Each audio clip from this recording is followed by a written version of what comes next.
Sunt teorii de vânzări despre care auziți tot timpul. Unele sunt adevărate, altele nu sunt. Dar ceea ce au în comun este că sunt populare. Sunt altele însă despre care nu se vorbește decât foarte rar, deși nu sunt contestate. Există o teorie care mai este și demonstrată prin experimente empirice, care se numește teoria alinierii personalității vânzătorului cu personalitatea cumpărătorului. Așa că n-ați auzit niciodată de teoria asta? Așa mă gândeam și eu. Sunt Marian Hanganu și ești pe Salesman Pride, unde afli despre vânzări și marketing, dar altfel. Conform acestei teorii, cu cât personalitatea vânzătorului și a cumpărătorului sunt mai apropiate, cu atât este mai probabil să aibă loc vânzarea. În fapt, cu cât vânzătorul și cumpărătorul seamănă mai mult, cu atât este mai probabil să aibă loc vânzarea.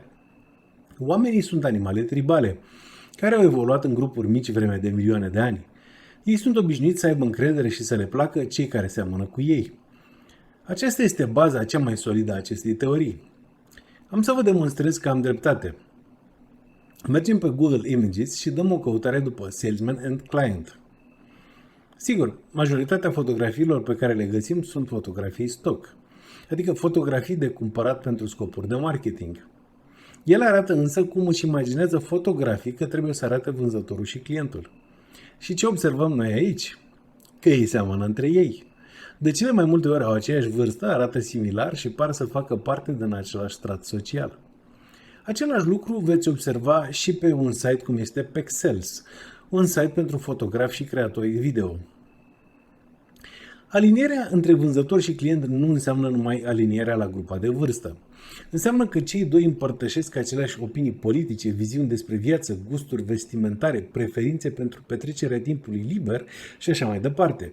Cu cât suprapunerea este mai strânsă, cu atât există potențial ca relația dintre cei doi să se transforme rapid într-una de încredere, caz în care este foarte dificil să concurezi împotriva vânzătorului din binomul vânzător aliniat cu client.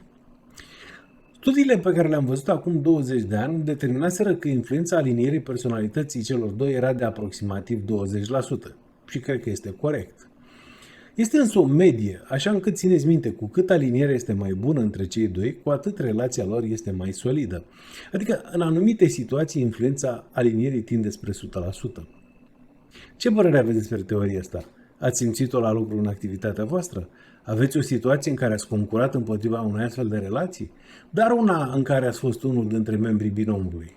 Până data viitoare vă spun la revedere!